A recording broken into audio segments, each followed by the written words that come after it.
Hey guys, it's Will here. Welcome back to another battle report. This is going to be my second game in the Iron Hammer League, so it's a 2,000 point semi-competitive stroke competitive league, and we're using Eternal War missions. My opponent tonight is Adam, who you may remember from the Tale of Four Gamers and certain other bat reps we've done. Been a while since I've played him, and he's got a new Space Marine army to showcase tonight, so really looking forward to playing that. As ever, I've got my Eldar. List changed up a bit from last time as per the league rules. I've switched out a few things, but yeah, let's get into it. So what I've got tonight is a battalion and a spearhead detachment. So leading my battalion, got my Farseer. Gone for the one on foot tonight because I needed to save points elsewhere for other things. And he's going to have the natural leader warlord trait and the Spirit Stone of Anathlan as his relic, so that's the reroll psychic powers. I know he already gets a reroll, but after the last game, if you saw that, I need all the rerolls I can get on this guy, because him failing his powers really just is terrible if that happens. And then I've got a Warlock, just stock standard, and he's running Conceal Reveal as his powers, so generally be using that to get -1 to hit on something. For troops, 3 units of Dire Avengers, squad slightly larger than I normally run them. Got a 10-man squad here. Exarch's got the twin shuriken catapults there. Then got 2 6-man squads. Again, Exarch's running the dual catapults because it's just so efficient points-wise to do it that way. For them to ride around in, and possibly other stuff as well, got a pair of Wave Serpents. Both of these are my stock standard build with the catapults on, shuriken cannons on the turret and shuriken cannons underslung, but no other upgrades. And then in my fast attacks, 6 Windrider jet bikes, all with the shuriken cannons to make the most of the Biel Tan warlord trait, and 8 shining spears to benefit from all the lovely things that shining spears do. And yeah, they get a lot from Biel Tan actually as well, because they've got the underslung shuriken catapults on there. And I've got the Exarch with the Star Lance. Swing back over here, my elites. Got 5 Fire Dragons with an Exarch, all just standard weapons on there. And 5 Wraith Guard with the Wraith Cannons. First time for a long time that I've run both Wraith Guard and Fire Dragons together. It's normally one or the other, but I knew Adam was bringing quite a few vehicles. In fact, hasn't brought as many as I feared he might. But yeah, going to need them to crack through the armour, drop the Swooping Hawks to get them, and to be honest, the Swooping Hawks weren't going to do much against Marines. Then in my Spearhead, so got a Falcon, got Crystal Targeting Matrix and Shuriken Catapult on there, and the Bright Lance on the turret. Leading that is going to be my Spirit Seer, who has broken his staff in transit, but hey, what can you do? That's life. He's going to have Jinx Protect as his psychic power, and then I got 2 units of Dark Reapers, 1 of 5 Exarch with the standard Reaper launcher, and 1 of 5 where the Exarch's got a Tempest launcher. So that is 2,000 points of the Biel Tan Eldar. And here is Adam's Space Marine army, the Sons of Oroubos. And although they play as Ultramarines, they are quite clearly not Ultramarines. So he's actually got 2 battalions here. The first one is going to be an Indomitus Crusaders battalion from the Vigilus book. So he's paid his extra command points for that. But when you're running 2 battalions, you've got plenty of command points. So this is his chapter master, who is going to be played as Robert Guilliman. No, Calgar, not Guilliman, Calgar. So he's got his standard things, and he's the warlord. And then this guy is his lieutenant with power sword by the looks of it. Chainsaw Stalker Bolt. Sorry, oh no, it's a Chainsword Stalker Bolt rifle, and he's got the Grey Shield warlord trait because you can buy that as well, and the Reliquary of Gethalamore. So it's all the special stuff from the Indomitus Crusaders detachment. We've got 3 min squads of intercessors.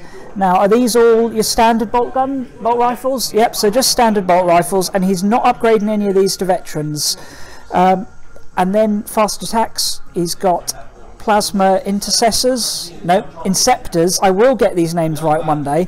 Plasma Inceptors, 5 of them, and 3 of the bolt gun, like heavy bolter type Inceptors.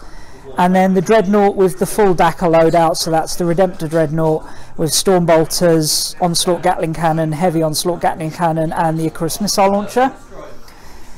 Then his 2nd Battalion, so that's being led by Chief Librarian Tigurius, and his 2nd HQ is actually Sergeant Kronos, who is over at the back on that Triceratops, which is actually a Predator. These, although they look like Reavers, they are actually Scouts. So we've got the one with the heavy bolter there, this grappling hook is the missile launcher, and this one doesn't appear to have an extra heavy weapon upgrade, so that's 3 squads of Scouts. And then these gorgeous Predator conversions, so these are obviously Seraphon Stegodons. The one in the middle has Sergeant Kronos attached, and that is all the las cannons, so turret and sponson las cannons there. This one is more of the standard Dakar build, so got the Predator cannon on the turret, but still las cannons on the sponsons. Yep. And then this one is a Forge World Demios one with the twin plasma turret. So a good selection of different Predators there, and yeah, really cool conversion. He's doing like an Aztec sort of theme for this chapter. The idea being they've been stranded for like decades, possibly centuries, on a death world, so a lot of their heavy armour has had to be replaced with what they could use locally. So a really cool looking army, and I'm really looking forward to playing against this, not only because it looks good and it's been a while since me and Adam have had a game, but also it's going to give me some ideas for building my own sides of the Emperor force up a bit. So yeah, let's get on to deployment. So for tonight's mission we've rolled up supplies from above, so there are 4 objectives placed around the board, and we score them at the start of turns from the 2nd turn onwards, but they move, so we have to roll off and see who gets to move them, and they can move up to 3 inches in a direction of our choosing. So yeah, it's going to be interesting, keep us on our toes with the objectives running around the place. I won the roll-off well, I lost the roll-off, which meant I got to deploy first, and as you can see we got standard Dawn of War deployment, which is by far my favourite. Clustered fairly to the centre, as you can see, got jet bikes on one flank and the squad of Dire Avengers that didn't have a transport on the other, with grav tanks and shining spears to the middle. All these clumps of trees, as per the house rules down here at 40k Gaming, block line of sight, so there's a lot of line of sight cut down here, which I've tried to use to my advantage, because I actually have better assault troops here in the Shining Spears than most of his army, which is unusual for me as the Eldar to have the better assault troops on the board, but hey, it's all good, you take what we get. This Wave Serpent's got my Dire Avengers, Dark Reapers, Spirit Seer. Falcon's got the Fire Dragons and the Farseer, and then this Wave Serpent's got another unit of Dark Reapers, another unit of Dire Avengers, and the Warlock. His Reavers counts as Scouts, are deployed here out of line of sight, here out of line of sight, and there out of line of sight to move towards that objective. Actually no, that's not them. Oh no, the other ones are over there, yeah. So 2 units of Reavers there, 1 unit there, they're counting as Scouts. Then Intercessors, he's got 1 squad in the bunker and 2 squads out to the flank, and in the middle he's got his motor pool with his 3 Predators, and then all his characters behind them to support them, and the Dreadnought. And then in reserves, I've put my Wraithguard in reserves with the Webway Portal Stratagem, and all of his Inceptors are in reserve. At the moment I'm going first, and scoping it out, yeah, I think I do want to go first here, but I'm sure Adam's going to want to seize the initiative.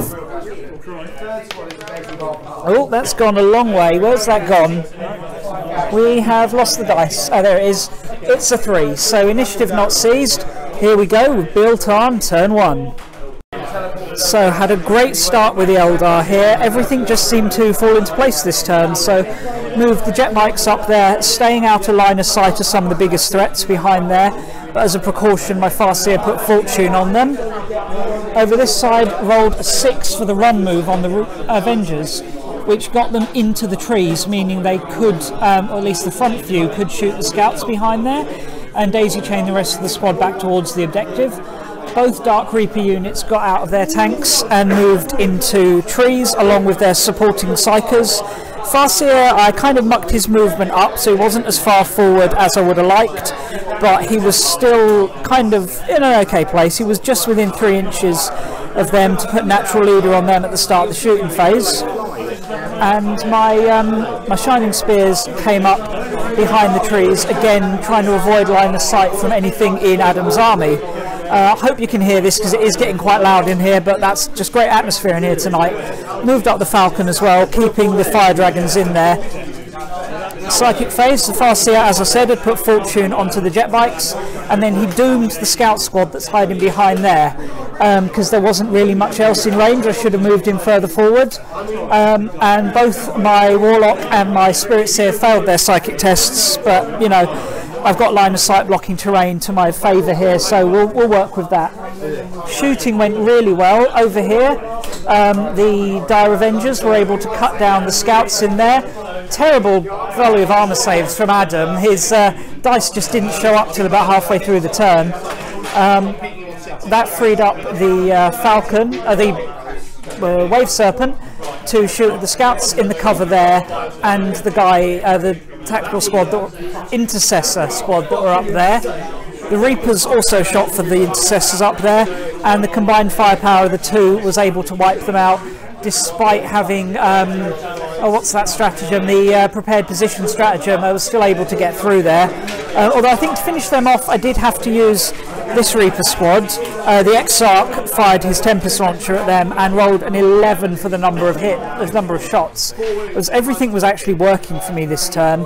The squad were also boosted by natural leader, so they were able to do two hits on two sets of wounds, so 6 damage on the lead Predator. Over here, the scout squad cleared out the last of the scouts in there, so that's 2 scouts. Sorry, the jet bike squad cleared out the scout squad in there, so that's both scout squads gone, as well as the Intercessors over there. And then the Falcon and this Wave Serpent were involved in the final demise of the Predator there. So all in all, I got to some objectives, so I'm holding that one and that one. As long as those units don't get shot off in Adam's turn, I'll score those at the start of my next turn. And I've dealt with 2 scout squads, only cheap, but you know, that's them off the board, not scoring objectives, and that scores me first strike. So one of the Intercessor squads and the Plasma Predator, which is almost a shame because I really kind of wanted to see how that would do, but I just like it to be test fired at something other than my army. But yeah, great start, but there's still all to play for, and so let's see how the Space Marines can come back from this. So, in an attempt to counterattack my Eldars, I pushed up the field. This unit of Intercessors came round towards my jet bikes. Over here, the scout squad pushed forward from around there to just behind or just into the trees. The Dreadnought stepped up, and these Intercessors stepped up onto Objective 2. Predators stayed still to get the best sort of chances of shooting, hanging out with the characters there, and Tigurius moved behind these trees to get to a position where he could cast some powers without being too much at risk of being denied by my Psychers. Psychic phase, he got off Smite, which killed, didn't kill one of those jet bikes, would have done a mortal wound, but Fortune preserved me. And then he put Might of Heroes onto Calgar, so he's going to be even harder to kill this turn, but to be honest, probably not targeting him this turn anyway, but we shall see about that. Shooting phase, both Predators shot for the Falcon, and as you can see, bye-bye Falcon. It did take the fire off both Predators to do it, and some rerolls there, but in the end that is gone. Luckily the Fire Dragons weren't injured and there was no explosion, so at least they're still up, and the Falcon kept the Predators away from my possibly tastier targets. Over here the Scouts killed 3 of the Avengers before assaulting them, lost one to Overwatch and killed another one, but the Avengers held, and I elected not to push these guys forward, so this guy is still on the objective. Over here the Redemptor Dreadnought shot for my Dark Reapers. He was already at -1 to hit for moving, and I gave him another -1 with lightning fast reactions. So only killed 2 of them in the end. Could have been a lot worse. Oh, and the Scouts had the Heavy Bolter, which fired at the Shining Spears. Used the stratagem to do mortal wounds to the Hellfire rounds, and killed one of them, despite the -1 to hit for moving. and over here the intercessors and the autocannon from the second Predator. Oh no, so it was just the intercessors, wasn't it? Yeah, intercessors shot for my Dark Reapers and killed one. He also fired his lieutenant at me, but he hit but failed to wound despite his own reroll. And over here, this squad killed a couple of jet bikes. Actually, some pretty good rolls there, and I fluffed all my fortune saves. But at least he failed his charge on there, despite using a command point reroll. So yeah, could have been a lot worse. I think my positioning and a few lucky stratagems and the right psychic powers at the right time really sort of saved my butt a bit there. But there's still all to play for. There's still two Predators there, and he's still got his intercessors to come down. So we're in we're not home and dry yet by any means. But we did score some points. I got that objective there at the start of my turn. And this objective here, as long as they don't move. I'm not sure if I score before they move or they move before I score. I'll have to read up on that, but yeah, if they stay where they are, then I'll be scoring both of those. So before my turn, we had a quick read of the rules about the objectives moving, and had a look at the wording. It's not clear, but it looks like they move before I score them. So most of them pretty much stayed put. This one over here, Adam won the roll-off for, and it moved back towards his dreadnought, but that's inconsequential. It was this one that was really disheartening, because it was just in range, and Adam won the roll-off and naturally moved it back. So only the one objective scored this time, but that's okay. There's still plenty of time to score more. So despite not scoring many objectives, Eldar are in a good place still, so I want to press my advantage while also protecting myself, because I know those Inceptors are coming down next turn. So these guys here were in the Wave Serpent. I pulled them back so the Inceptors couldn't come down and make the Farseer the closest target. Pulled these jet bikes back for the same reason, but left them in range to shoot. These Reapers are actually out of good targets. They were in here, so I ran them across there. Hopefully by next turn they'll have line of sight on something. Fire Dragons hustled forward, but rolled really badly for their run move and didn't quite get in range to do what I wanted to do with them. And the Shining Spears moved up, ready to charge the Dreadnought. These guys got out of the Wave Serpent to threaten the Scouts, whereas the guys that were in combat with the Scouts pulled back to the objective, surrounding it, so even if it moves 3 inches, we'll still contest it next turn. Their Wave Serpent moved onto the objective, again getting right close, so I'll score it even if it moves. And then brought down my Wraith Guard in his back line there. Psychic Phase, my Farseer was just in range to put Fortune onto the jet bikes, the Shining Spears, Doom onto the Intercessors that were there, and I also got off Protect onto the Shining Spears, so they're in a very good place now. And Conceal was cast, or I tried to cast Conceal on them, but it failed. And then Natural Leaded them as well. Shooting Phase, the Wraith Guard put 9 wounds onto the Predator, leaving it with just the 3 left. So pretty good. That means that shooting is going to be ineffective, even if it does get out of combat. And then the Dark Reapers tried to finish it off. Only 2 of them had line of sight, and they failed to damage it. The other ones shot for the Predator, the second Predator, the one with Kronos in, but thanks to Tigurius's -1 to hit for a unit ability, it was not affected. Basically I missed. No, I didn't miss. No, it wasn't that. It was the fail to wound. I failed to wound it. And then the Sergeant, the Exarch, killed off a few of the Intercessors from over there, and the Falcon finished them off, while the Intercessors in the middle were dealt with by the jet bikes and the Fire Dragons. The Exarch was just in range to shoot Kronos' tank, did a little bit to that, but not enough to really affect him too much. And yeah, so both Intercessor squads died in the end, but both Predators lived, but with damage. Over here, these guys finished off the Scouts nice and easily, and the Shining Spears put a whole bunch of wounds onto the Dreadnought. He had terrible save rolls, and my dice were really on fire. It was as much a matter of luck as anything, but only had 3 wounds left when I charged it. I then played a bit sneakily with the charge, basically only getting one guy out to fight, but the rest of them just close enough to wrap it round. And a little bit cheeky, but you know, within the bounds of the rules and how you do it competitive style, was able to not kill him and then wrap him up, but leave him so damaged that he was really struggling to hit me. Again, his dice rolls were pretty poor to hit, but you know, having fortune and jinx certainly helped as well.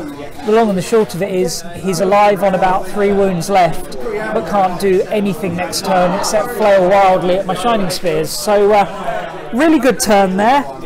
Things are all just falling into place nicely. The dice are doing what they should do.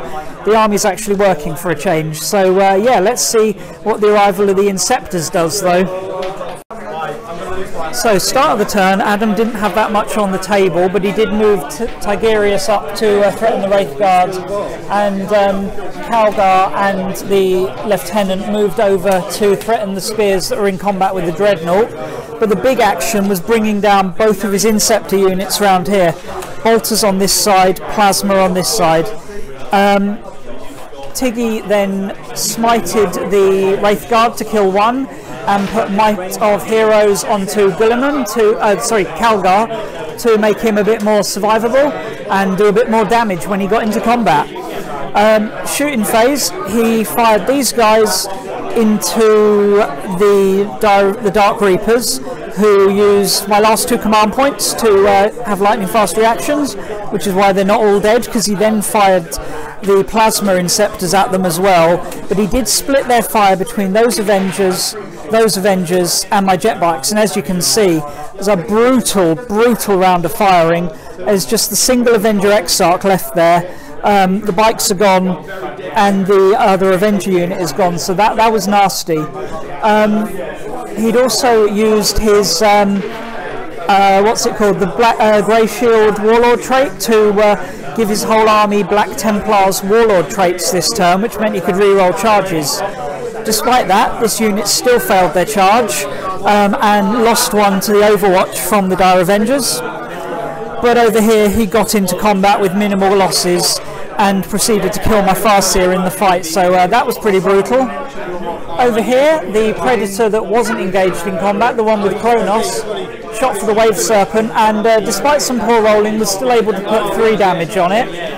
And then he charged Calgar and the Lieutenant into the Shining Spears, and as you can see, he did a number on them, killed loads of them. Still need to take a leadership test for them actually, but they survived thanks to Fortune and Jinx Protect, which allowed them to finish off the Dreadnought. And the incidental firepower from the Stormbolter there and Calgar shooting also killed a couple of these guys. So a couple of leadership tests to roll. These guys lost 2.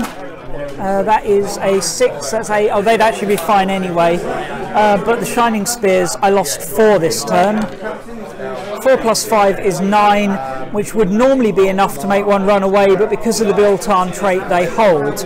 So, oh, and I lost a bunch down here as well from these guys. I lost 4 Reapers. 1, they're fine. Okay, so could have been worse. These guys certainly did a number on my back lines, and losing my Warlord hurts. But we're still in a good place, and I'm surprised that actually these guys weren't blown off the board.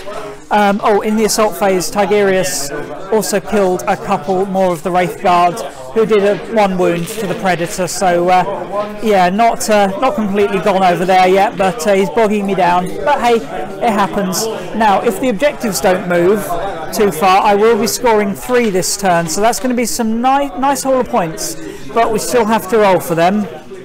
So the objectives moved. Adam actually won all the roll-offs, but because of my positioning, he wasn't able to actually pull them away from me scoring them, just get them in better positions for next turn. So I still scored me 3 points there.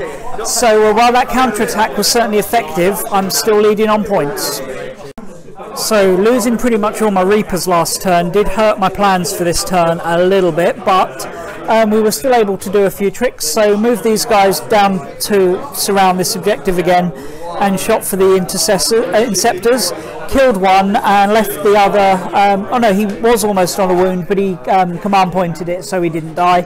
So he didn't take a wound because he is hoping to get into a fight with me next turn. All these guys pulled out of combat, so I could then have the Wave Serpent come back here and shoot at them. Thought about leaving it on the objective, but decided actually I needed really to come down and threaten these guys, because otherwise they'll just hop over there, claim the objective and shoot the Serpent. Now they have to make a choice. And yeah, a couple of them have died, but you know, could have been more. Over here, the Wave Serpent pushed up ahead of the objective and did a mortal wound to Calgar with its Serpent Shield, and did a couple of wounds to the Primaris Lieutenant. And these guys here were just in range to shoot the Lieutenant as well. He's left alive on a single wound. The Shining Spears came over here, and the Wraith Guards disengaged from combat, which they're allowed to do without losing the chance to shoot. So the Wraith Guard shot Tigurius, so he's gone. And then the Spears, was it the Spear? Yeah, the Spears shot the Predator, the one that was nearer, the one with Kronos, and killed that. And the other unit of Spears, and then the Fire Dragons shot for Calgar, but he passed all his invuns. So finally the luck is starting to go Adam's way a bit here. But then in the assault phase, Shining Spears charged the other Predator and killed that. So all three of the Predators are gone now. So, but we've still got Calgar, who's a threat. Kronos survived and is out ready to fight. And the Plasma Inceptors are still a worry. But I have got two objectives that I have a good chance of holding until next turn, and two more that I'm likely to not be able to hold. But yeah, here we go with the third Space Marine turn. Turn 3, and although Adam doesn't have many models left on the table, what he does have is some very powerful models. So he brought these guys, the Plasma Inceptors, over here to try and get to the objective and threaten the tank, which they are successfully doing, as you can see. The other one came down here towards these guys, and Guilliman moved up towards the Shining Spears, the Lieutenant towards the Fire Dragons, and Kronos towards the Wraith Guard. And not a lot happened in the shooting phase, although no, something did happen. He killed the Fire Dragon Exarch, a few of these guys, and did 6 wounds to the Wave Serpent with the Plasma Inceptors. They had a really good turn. The one Inceptor down here didn't do quite so well, only killed a single Dire Avenger, slightly poor wound rolls and then really good saves there. And Guilliman killed a couple of the Fire Dragons with his shooting. But it was really all about the assault phase. Guilliman charged the Shining Spears, did take a wound on the way in. I keep calling him Guilliman, it's not, it's Calgar. Calgar took a wound in against the Shining Spears, but wiped them out easily. The sergeant, the lieutenant, however, failed to kill the Fire Dragon Exarch, who then killed him back. He was only on a single wound anyway, and yeah, I beat him up in combat with the Fire Dragon Exarch.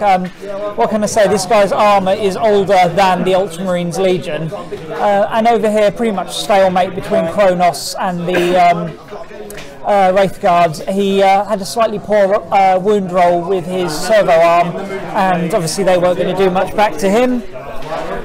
And down here he did 1 wound to the Wave Serpent on the way into combat, but the real thing there is that was enough to tick it down a level, but also he's scoring that objective unless I kill them. But I have fly, so I can just pull out of combat and shoot him. And down here, yeah, he lost that, so didn't quite go to plan for the Space Marines. Certainly the idea was there, and he did a lot of damage. These Plasma Interceptors, man of the match, definitely. But yeah, here we go with the 4th Eldar turn, and first we got some objectives to move. So the objectives moved and went pretty well. This one stayed put, that one stayed put, so that's 2. This one over here, I finally won one and was able to pull it just far enough away from Calgar that my Exarch can score that, so that's a 3-point turn. This one, however, moved away from me, so he's still scoring that. So I have to kill them this turn, but that's fine. That was part of the plan all along anyway. So here we go with the 4th Eldar turn. Turn 4 should have been a bit of mopping up for the Eldar, really, but alas, didn't quite go that way. Basically, a lot of my shots just failed. So over here, the tank, the Wave Serpent, and the Dire Avengers failed to kill off this squad, only killed one of them. I'd also had my Spirit Seer there try and smite him, but he failed. Over here, my Warlock did manage to do a wound with his reduced smite to Calgar, but that was only one wound. He's got plenty left. And the other units really failed to do anything. I think I eventually did 2 wounds to Kronos with the Wave Serpent, but other than that, Calgar survived pretty much unscathed. But, you know, I'm well up on points at the moment, and I don't think Adam scores any this turn, because that one's contested, that one is held by me, so yeah, at least he didn't score anything that turn, but there's Calgar is being a bit of a thorn in my side. So before my turn ended there, Adam realised he was within 3 inches of my Wraithguard with both Calgar and Kronos, and so he could heroically intervene even though no charge was made. And yeah, it was Calgar and Kronos tag teaming it up, and despite some amazing save rolls, it was too much, and the Wraithguard are gone now. But hopefully it won't make too much difference in the long run, but worth noting. So just had to capture this for the camera. So Calgar's made it into combat with my Warlock. He's got 5 hits, 5 wounds with the Gauntlets of Ultramar. Warlocks have a 4-up rune armor invuln save. My dice are just on fire tonight, what can I say? I kind of almost feel bad for Adam, but it's been a fun game nonetheless. But yeah, he saved all of them. So the rest of that turn there, the Intercessor jumped into combat with the Wave Serpent and had well, he did some shooting first, did 2 wounds from the shooting, but the combat didn't do a lot. And Kronos failed to kill the Fire Dragon Exarch in combat. Calgar had already tried to shoot the Warlock and he'd passed all his saves. He then had to do the fight again stratagem to kill him. He just was not going to let that Warlock stand after that. And yeah, so the Warlock is dead, so they are securing that objective right now, at least stopping my Exarch from scoring it. So we've got some objectives to move now before the start of the Eldar 5th turn. So objective movement was pretty minimal. I won this one and just moved it slightly closer. Adam won this one, but there was no way he could deny it to me, so we just moved it closer to Calgar. This one, he did move away from my Wave Serpent, so once again, I'm not holding it, but he was contesting anyway. And this one just shimmied away from me a little bit as well, so he's winning more of the objectives, but I've got the troops in the right place, so I score another 2 points this turn, and this could potentially be the last turn. So turn 5, kept both my Dire Avenger units on their respective objectives.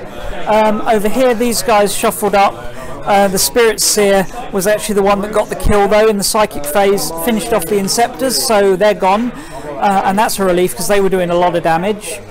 Over here, I had this Wave Serpent, the other Wave Serpent, and the Dire Avengers all shoot at Calgar.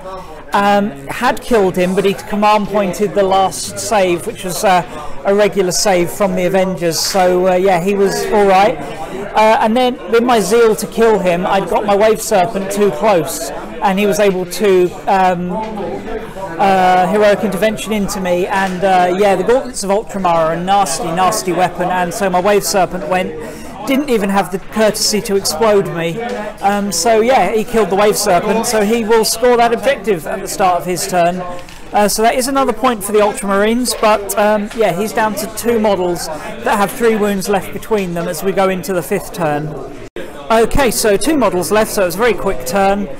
He moved up Kronos to threaten the Exarch, but Calgar ended up shooting him, and then Calgar charged into the Dire Avengers, and the Dire Avengers did what the Dire Avengers do. They have amazing Overwatch.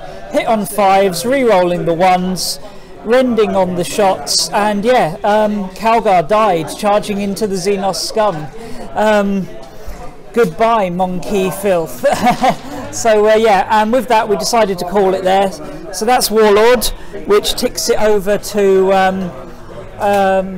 let's see, quick count up of the scores here.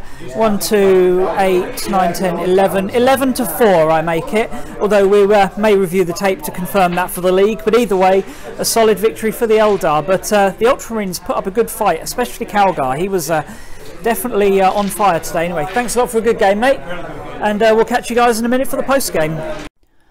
Okay, so a solid win for the Eldar there. So nice to pick up some points in the tournament. That was just one of those games where you have a plan, you stick to it, and everything actually goes right. You know, my dice didn't let me down. My models did what they should do.